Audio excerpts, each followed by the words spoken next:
Hello dear friends, मैं विपुल अपने YouTube channel target with विपुल में आप लोग का बहुत बहुत स्वागत करता हूं। फ्रेंड्स, जैसा कि आप लोग को पता है कि सीटेट का परीक्षा दिसंबर माह में आयोजित होने वाली है। आप लोग की तैयारी बेहतर ढंग से हो रही होगी, मुझे आशा है।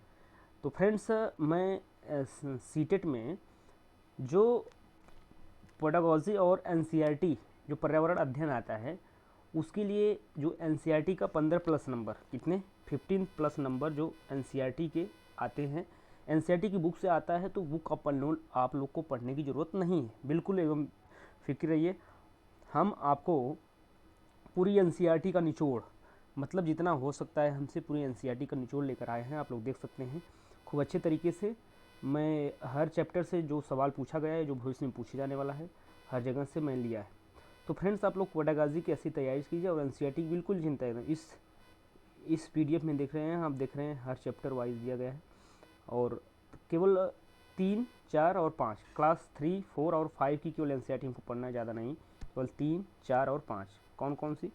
3, 4 और 5, केवल क्लास 3 की, 4 की और 5 की।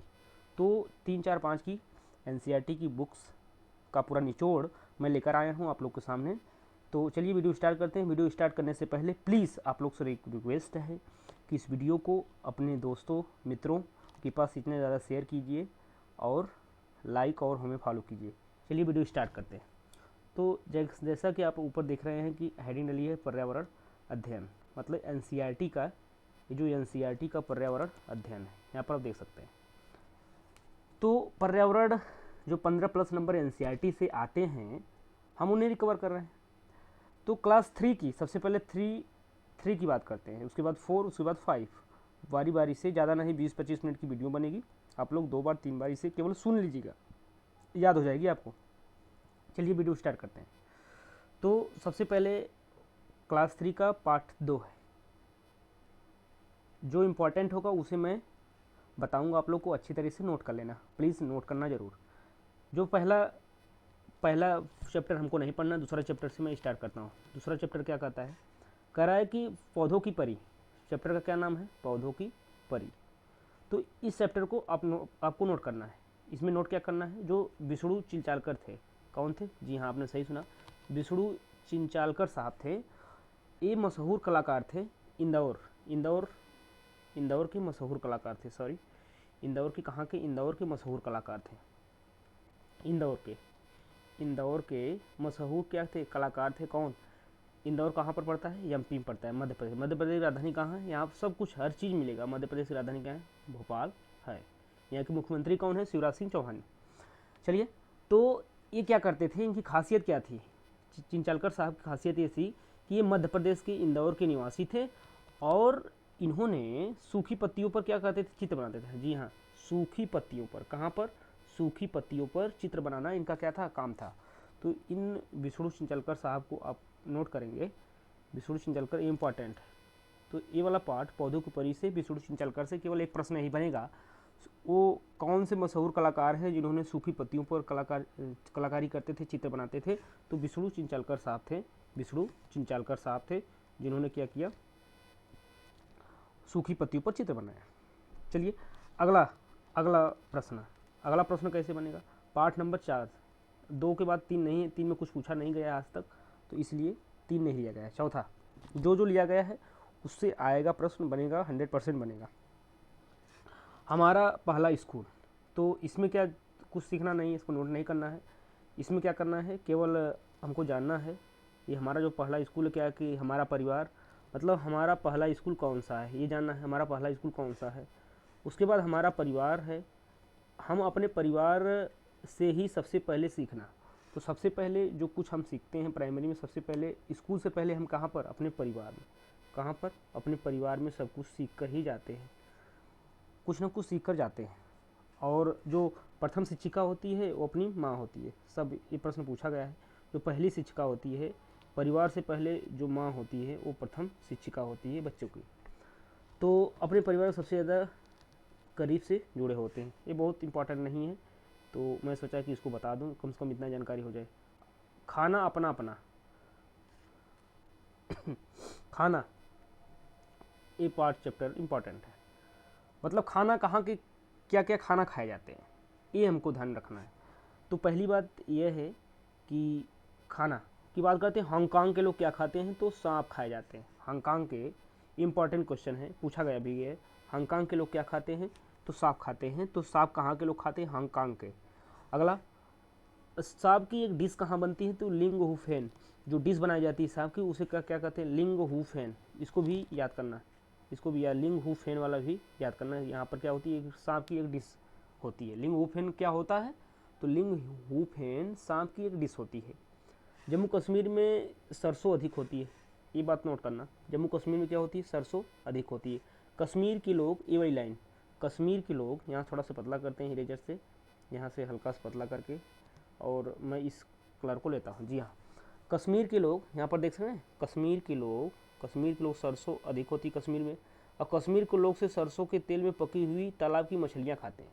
पूछा जाएगा कश्मीर के लोग क्या खाते हैं, तो जो सरसों में तली हुई तालाब की मछलियाँ होती हैं वही खाते हैं।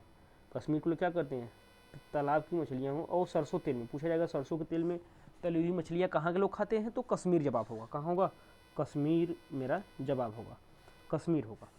उसके बाद अगर पूछा जाएगा नारियल के तेल में कहाँ की मछलियाँ, देखो दोनों दो तरह से, नारियल के जो तेल में होगा वो गोवा होगा, उसका जवाब क्या होगा, नारियल के तेल में जो मछलियाँ पकी होती हैं वो गोवा में हम लोग, गोवा के लोग खाते हैं। केरला की बात करते हैं।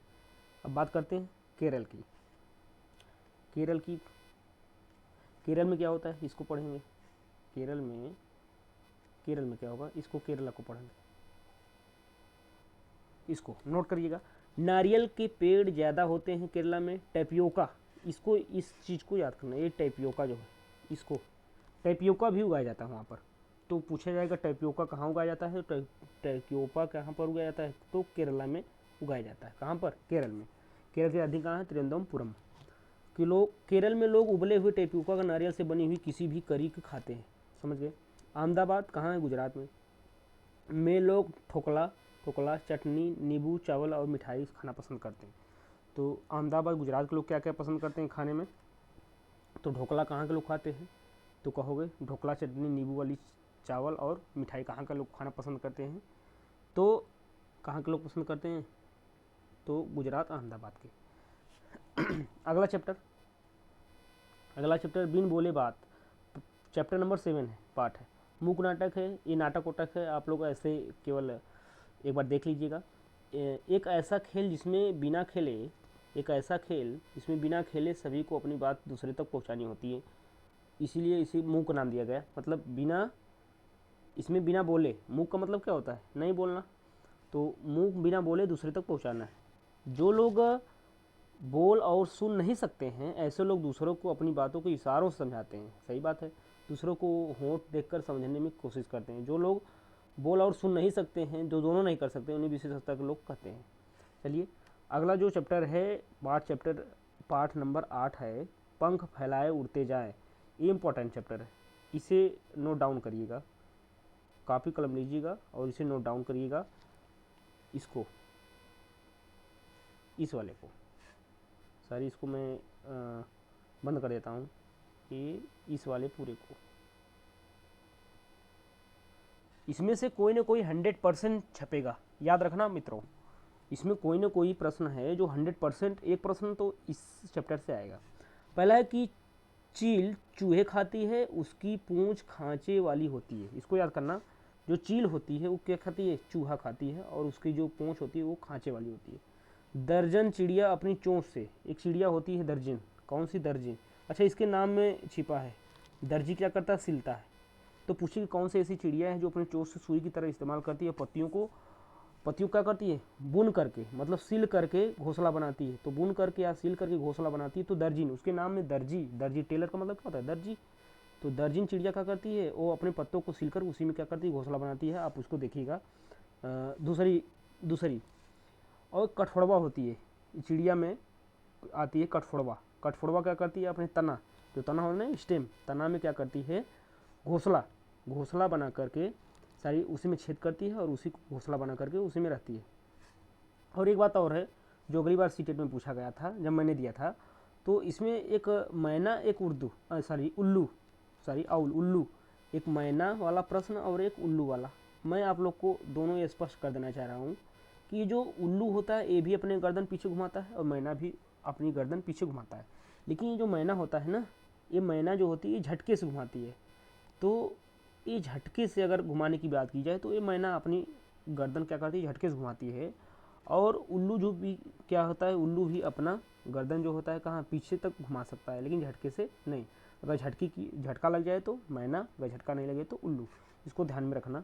ये वाला जो प्रश्न है इसको डाउनलोड कीजिए, देखिए यहाँ पर है। ये उल्लू जो होता है गर्दन पीछे तक घुमा सकता है और यहाँ पर मैना अपने आगे पीछे झटके से कर सकती है। तो इसको ज़रूर याद रखना। और ये कठफोड़वा वाला अपने तने में जो छेद करके, घोंसला तने में छेद करके उसी में निवास करता है, कठफोड़वा होता है। और जो दार्जिन होता है वो अपने पत्तों को सील करके। और उसके बाद पक्षियों के पंख की बात करते हैं। इसमें लिखा है पक्षियों के पंख। उनकी पंख जो होती है उड़ने में मदद करती है। पंख तो उड़ने में मदद करेगी। उनके शरीर पर गरम रहते हैं। पंख क्या करता है, उड़ने में सहायक होता है। उड़ने के साथ साथ उनके शरीर को गर्म रखता है। समय समय पर पक्षियों को पुराने पंख गिर जाते हैं और नए पंख आते हैं।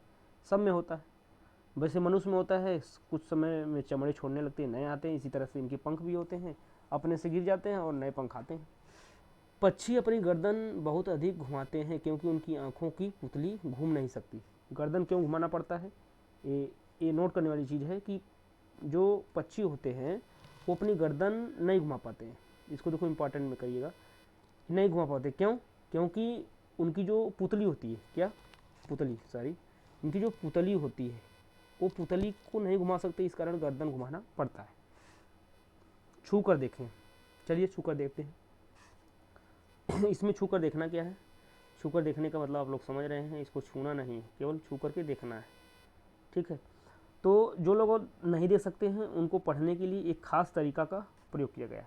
जो लोग पढ़ नहीं सकते, मतलब कि जो पढ़ सकते हैं, जो लोग देख नहीं सकते हैं, मतलब एक प्रकार से कहते हैं जो लोग क्या है, अंधे हैं, मतलब क्या है, जन्मांध है, जो जन्म से अंधे हैं या जो एकदम नहीं देख सकते हैं, उनके लिए जो देख कर पढ़ नहीं सकते हैं उनके लिए एक खास तरीका, एक मेथड तरीका का यूज़ किया गया, जिन्हें हम कहते हैं क्या, ब्रेल लिपि। कौन सा? जी हाँ, आपने सही सुना, ये ब्रेल लिपि आप देख रहे हैं, ब्रेल लिपि कहते हैं।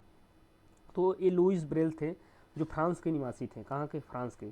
लुई ब्रेल साहब थे जो फ्रांस के, लुई ब्रेल, कहीं कहीं लुईस लिखा है, लुई ब्रेल साहब थे, ये फ्रांस के निवासी थे। ये भी क्या है, जन्म से अंधे थे। कहाँ के निवासी थे?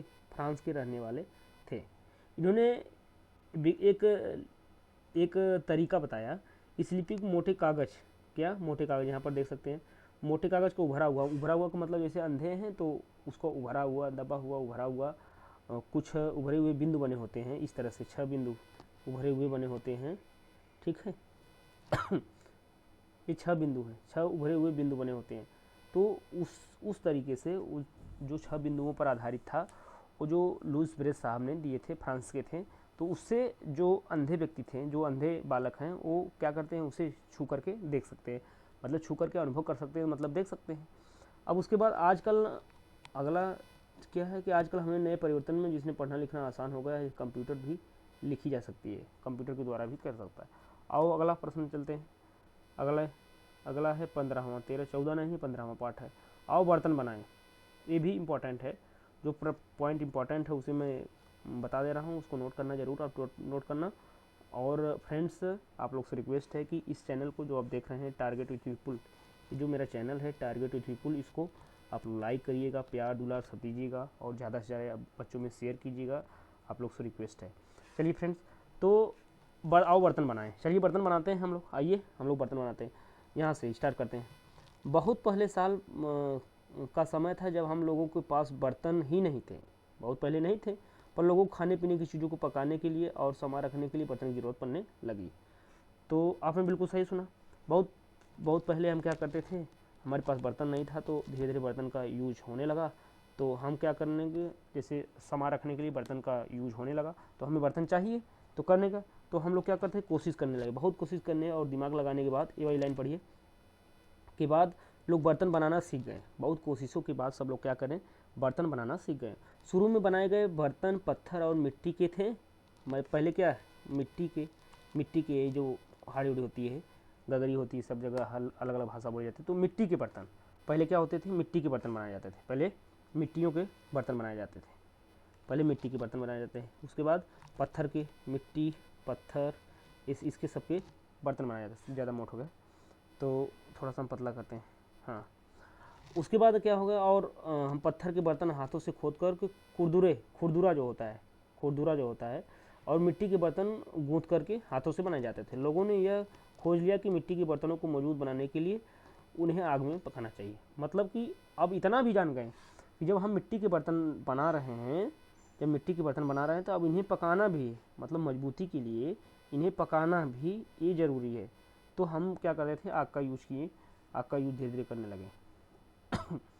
चलिए फ्रेंड्स, ये वाला सबसे इम्पोर्टेंट है, अभी तक जितना पढ़े हैं सबसे इम्पोर्टेंट यही है। ये वाला घर से प्रश्न आता है, 100% आता है और आएगा। ठीक है, आएगा, 100% आता है और आएगा भी। हम थोड़ा सा इसको मोटा करते हैं और इसको पहले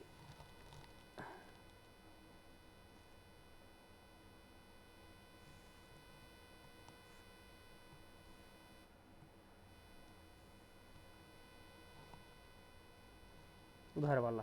चलिए, तो असम, पहली बात हम असम की करते हैं, असम की बात करते हैं। तो असम में क्या है, असम एक मोलन गांव है। कौन सा? मोलन, इसे नोट करिएगा, पूछा जाता है मोलन गांव कहाँ है, तो पहले बात ये असम में है। मोलन गांव कहाँ है? असम में, ASAM, असम में। यहाँ बहुत बारिश होती है, इसलिए घर ज़मीन से लगभग 10 से 12 फुट ऊंचे। याद रखना, असम में एक गांव है, उसका नाम क्या है? मोनल है। अब यहाँ पर बारिश बहुत होती है, इस कारण इसके जो घर होते हैं 10 से 12 फीट, ये फीट की बात करता है, ये फीट है। तो 10 से 12 फीट ऊंचाई पर बनाए जाते हैं असम में, मोनल गांव में। तो 10-12 फीट ऊंचाई घर कहाँ बनाए जाते हैं, किस जगह बनाए जाते हैं? तो असम में बनाए जाते हैं, मोनल गांव में बनाए जाते हैं। इतना याद हुआ। कराए की 10 से 12 फीट, इन्हें बांस के खंभों में बनाया जाता है और लकड़ी के बने होते हैं। मतलब कि 10 से 12 फीट ऊंचाई पर और लकड़ी के बने होते हैं और बांस के बने होते हैं। मनाली की बात करते हैं, मनाली, हाँ वही कुल्लू मनाली। तो मनाली की बात करते हैं, यहाँ बहुत बारिश होती है, इसलिए घर ज़मीन पर से लगभग 10 से 12 फुट ऊंचे बने होते हैं। इन्हें बांस के खंभों से बनाया जाता है और लकड़ी के बने होते हैं। वही बात है, 10 से 12 फीट, चाहे मनाली हो चाहे असम हो। वो है। राजस्थान की बात करते हैं, यहाँ बारिश कम होती है। राजस्थान में आप लोग जानते हैं कि बारिश क्या होती है? कम होती है। यहाँ क्या होती है? बारिश कम होती है। और मिट्टी के घरों को लोग रहते हैं, घरों की दीवारें मोटी होती हैं। क्यों? क्योंकि गर्मी बहुत ज़्यादा पड़ती है, तो घर की जो दीवारें होती हैं, घरों की दीवार क्या होती है? मोटी होती है। घर की दीवार कैसी होती है? मोटी, बहुत अधिक मोटी होती है। दीवारों को मिट्टी लेप कर पोत कर बनाया जाता है। गाँव में जैसे आप लोग कच्चा घर नहीं होता है, वैसे ही छतें कटीली झाड़ियाँ बनी होती है। जो छतें होती हैं उस पर कटीली झाड़ियाँ लगाते हैं, तो टिकाऊ हों, ताकि टिकाऊ हों। चलिए थोड़ा सा और पढ़ते हैं।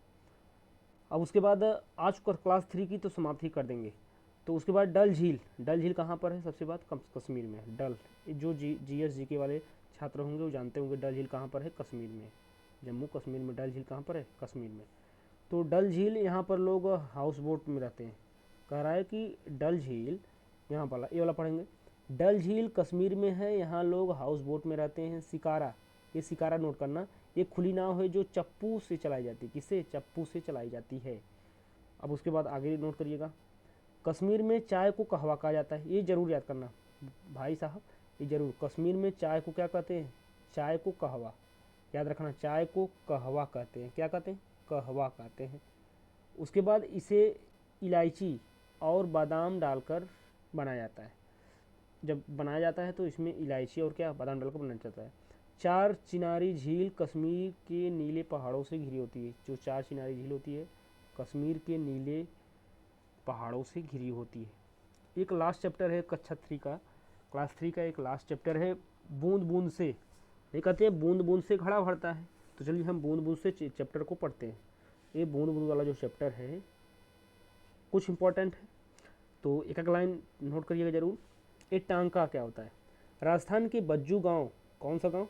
बज्जू गांव, बज्जू गांव है राजस्थान का। कौन सा गांव है? बज्जू गांव, राजस्थान का बज्जू गांव है। लोग बारिश का पानी इकट्ठा करने के लिए आंगन में गड्ढा खोदते हैं। बज्जू गांव में इकट्ठा खोदते हैं टांका, उसे ढक्कन से बंद रखते हैं और इसे टांका कहते हैं। तो टांका होता क्या है? तो बज्जू गांव है राजस्थान का, कहाँ का, राजस्थान का बज्जू गांव है। और इसमें क्या करते हैं लोग, बारिश में पानी इकट्ठा करके अपने आंगन में एक बड़ा गड्ढा खोदते हैं और उसे ढक्कन से बंद रखते हैं, इसे कहते हैं टाका। तो टाका समझ में आया। उसके बाद टाके के लिए घर की छतें, टाके के लिए क्या करते हैं, टाके के लिए घर की छतें कुछ ढलवा बना देते हैं, जिससे, ढलवा का मतलब ढलान होता है, जिससे छत की बारिश पानी नाली की ओर चले जाए, टाके में इकट्ठा हो सके। और छत की नाली पर जाली लगा देते हैं ताकि कूड़ा कचरा टाके में न जा सके। मतलब समझ गए, छत क्या होती है, थोड़ा सी ढलान नुमा होती है ताकि पानी सब क्या है नाली में जाए। और उससे पहले हम यहाँ पर क्या लगाते हैं, जाली लगा देते हैं। इस तरह की जाली होती है ताकि जो कूड़ा कचरा हो यहीं पर फंस जाए और पानी आसानी से चला जाए। तो फ्रेंड्स, आप लोग को बता दूं कि आज मैं एनसीईआरटी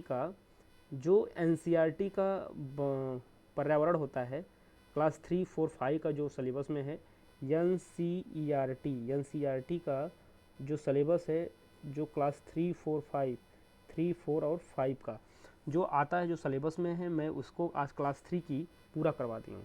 क्लास 3 की पूरा करवा दिया, कल क्लास 4, उसके बाद नेक्स्ट दिन क्लास 5 की करवाऊँगा।